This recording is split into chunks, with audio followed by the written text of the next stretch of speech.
Hello everyone, welcome to the 23rd episode of DraftKings, the only podcast that gives you all of the top-level limited information you could ever need. I'm Shyler, and with me today, as usual, is Tyler. What's up? Hey. Today we're going to be going over the Eldritch Moon spoilers. We got to open the pack before we do all that, so let's get to it. Today's pack is Gate Crash. Let's get to the commons. Alright, first up we got Scatter Arc. 3 and a blue for an instant. Counter target non-creature spell and draw a card. It's just not playable, really. Yeah. Maybe as a 23rd card. If you're going to play it at all, I would just play it in the sideboard. Yeah. 4 mana to basically draw a card is too much, but countering a non-creature like at 4 mana, I'd expect to count. That's why I say sideboard. If I'd expect to counter a spell, not a non-creature spell at that amount of mana. Yeah, that's not my first pick. Okay, Smite. 1 white for an instant. Destroy target blocked creature. It's fine. It's good. Yeah, removal. it's okay. Yeah. Croconura, 2 and a green for a 1/3 reach, and it's got Evolve. And that's whenever a creature enters the battlefield under your control. If it has greater power or toughness, it gets a counter. It's a fine creature. The Evolve was fun to play with in the set. Yeah. Yeah, Evolve was a fun mechanic. Yeah.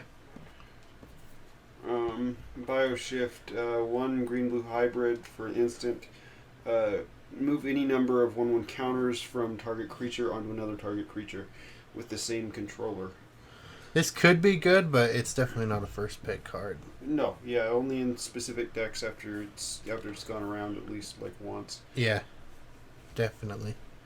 Yeah, next we got Grizzly Spectacle, 2 and 2 black for an instant. Destroy target non-artifact creature. Its controller mills cards equal to that creature's power. It's really good. This is probably the first pick so far. Yeah.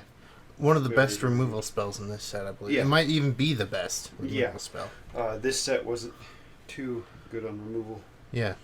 Alright, next we got Basilica Guards. 2 and a white for a 1/4 defender with Extort.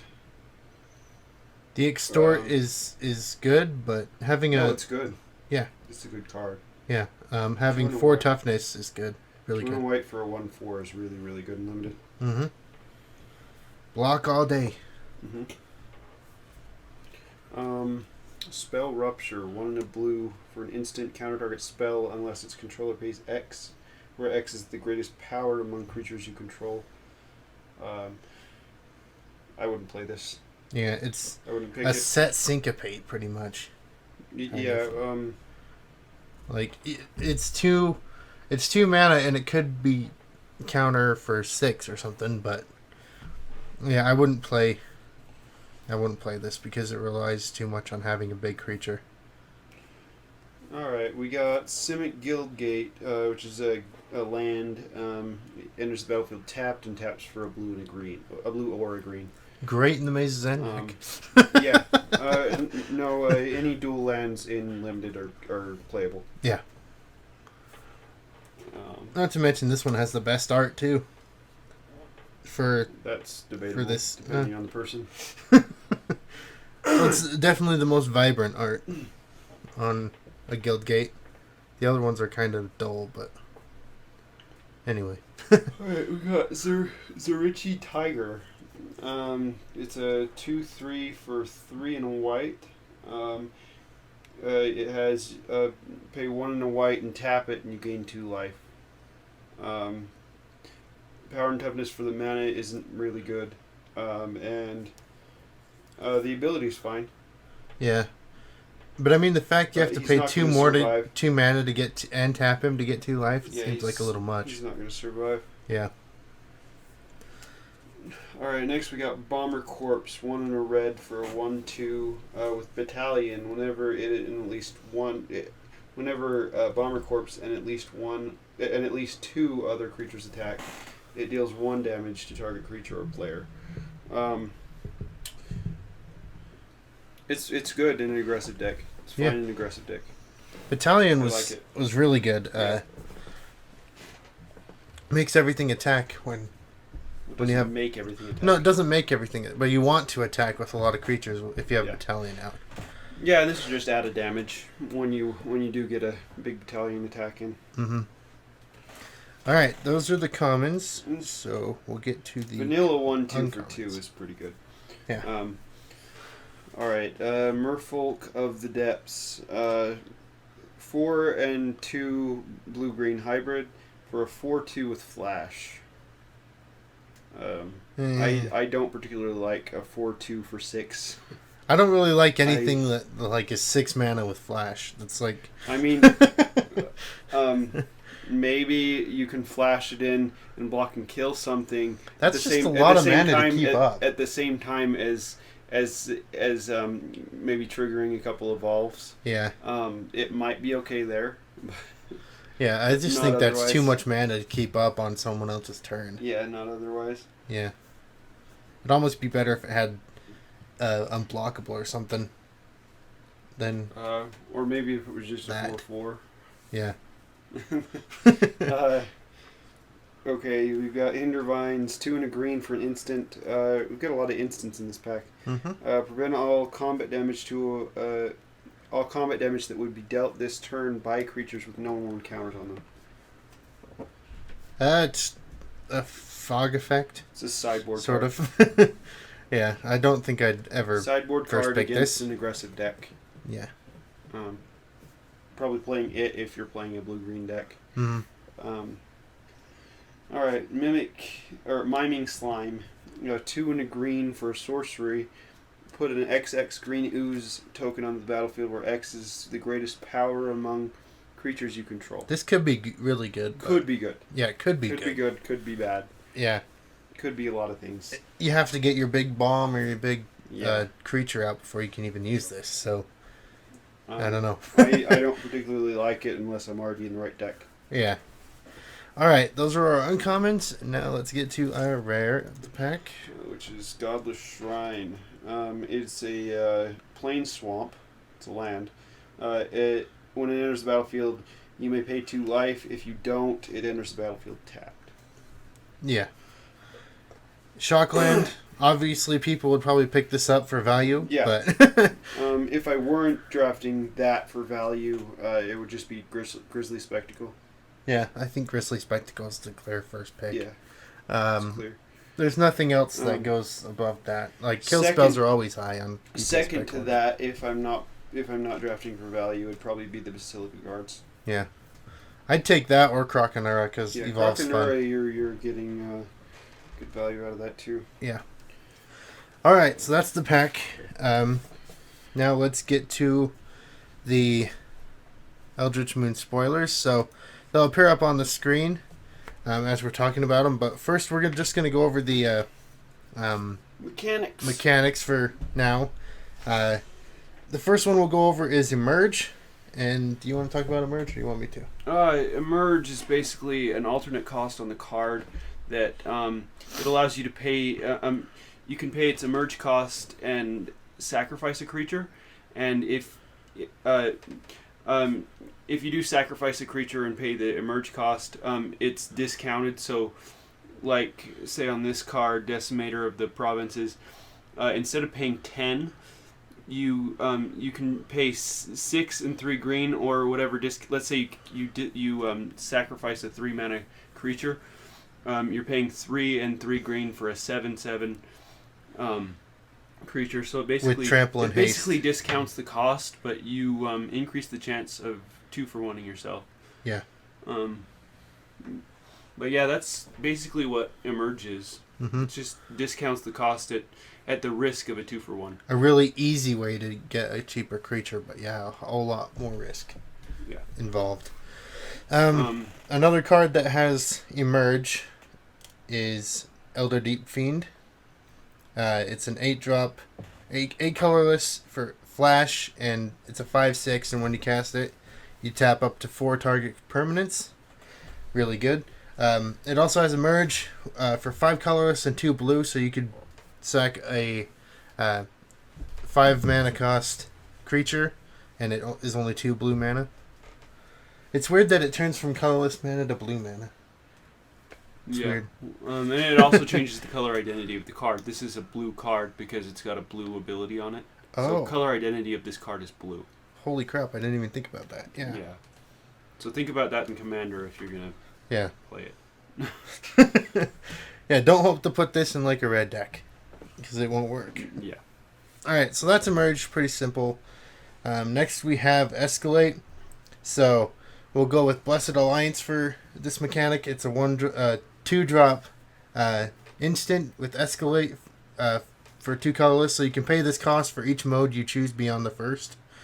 So there's 3 options on this card. And it says target player gains 4 life, or untap up to 2 target creatures, or target opponent sacks an attacking creature. So yeah, obviously the optimal way you want to use this card is just as a combat trick, so you make them sack an attacking creature, untap 2 blockers, and block the rest of their attack. Yeah. That's the ideal, anyways. And then if you've got 6 mana, you can obviously gain the 4 life too if you want it. For 6 mana, that's a lot to do with one card. Yeah, that is definitely. I wouldn't worry about the 4 life. Yeah. The other 2, I would easily pay 4 mana for a big combat trick like that. That's a huge combat trick. Yeah, untapping your blockers and getting something of theirs is awesome. Granted, it's not your choice of what you kill, but it still helps. Yeah. That's Escalate. There's a few more cards that have Escalate on them. But now we move into the last mechanic, which is Meld. Now, Meld is a bit different than we've ever seen before. You take 2 creatures and basically put them together and flip them into one over. Creature. Yeah. Each card has half of the flipped card on it. On the back of it. So Bruna is a 7 mana 5/7, so 5 and 2 white for 7 or 5/7.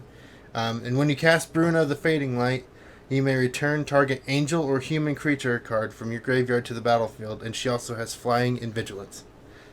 So what you can do with this is go get Bruna from your graveyard. Go get Gisela. Gisela from your graveyard, and go to Gisela now. And then Gisela has the ability that at the beginning of your end step, if you both own and control Gisela the Broken Blade and a creature named Bruna the Fading Light, exile them both and meld them into Brizella, Voice of Nightmares. So Gisela just is 2 and 2 white for a 4/3 with a trigger that transforms her and Bruna into Brizella. Yeah, one of the combos, one of the cards has the transform thing, and the other has.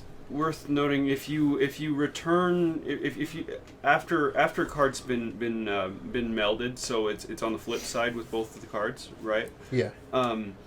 If someone were to return Brizella to your hand or put Brizella in the graveyard, she splits up. Yes. Again, so both halves will go to your hand, or both halves will go to the graveyard. Yeah. So, yeah, don't forget that. Yeah. But Brizella, the flip side of both of those cards is Brizella, Voice of Nightmares.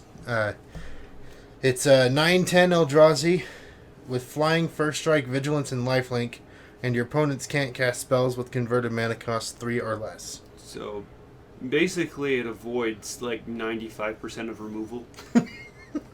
Of all removal. Yeah. Think about it. What removal spells in Standard get rid of this? I would say To the Slaughter, but that can't even get rid of it. Humble the Brute and it's like Smite the Monstrous. That's it, man. Yeah. So like overcosted removal spells that you don't even want to cast. You have to pay 4 or above to kill this thing. That is, yeah. That's bad. Jeez. Yeah. That's what I like about this card. But it's a good thing that it's so hard to get to. Yeah, yeah. I like this card because, yes, Meld. It opens you up for a 2-for-1 because if they kill a melded card with one card, it's obviously very, very bad. Yeah. But they've kind of fixed that with the second clause on this card. because you can't just kill it. Yeah. It's a lot harder to kill it. But also to note, this won't be easy to get Brazella because you have to control both creatures at the same time. Yeah, well, it's same... easier if you it's definitely easier if you get the Bruna second because then you can just play the Bruna, you get Gisela back, and you just pass turn. Yeah. It can be easy if you work it out the right way. Yeah. But it definitely requires But it's a big creature. a lot. But those are the mechanics of Eldritch Moon. There any noteworthy cards you like in the set? There's a lot I like about the set. What are a few cards you like the most? I don't know. What do you want to talk about? One of the cards I like the most is the Tree of Perdition. It's a 4-mana defender, or 3 and a black for a defender, and it's a 0/13 plant, and you can tap it to exchange target opponent's life total with Tree of Perdition's toughness. So this works really well with another card that has been printed called Triskaidekaphobia. And in one turn, you can put them at 13, and then on their upkeep, they lose the game. Or is it your upkeep that they lose the game? Your upkeep. Yeah. This is one of the... I'm starting to build a deck around this combo because I like it so much. That's one of the most... Ideally, you want to tap Tree of Perdition in response to Triskaidekaphobia's ability. Make their life total 13, and then they lose the game. Yeah, so they don't have time to get away from it. And what about Better Judges Familiar right there? I haven't actually read this one. What is it? Mausoleum Wanderer. 1-drop, 1/1 spirit with flying. Whenever another spirit enters the battlefield under your control, it gets +1/+1 until the end of the turn. And it has sacrifice this card, counter target instant or sorcery spell unless its controller pays X, where X is this card's power. Yeah. That's a whole lot better than Judges Familiar. Better Judges Familiar. Yeah. I see that being played. Yeah, I definitely do. There's a lot of blue in this set that's going to be played. Yeah. But anyways, that's the end of this episode. Thank you all for watching. You can follow me on Facebook, Twitter, and YouTube at ShyGuy768. You can follow Tyler. The Edge452 on YouTube and Tyler A. Hill 718 on Twitter. Awesome. But until we meet again, may you all draw well, but most of all, have fun. Not that you've ever met.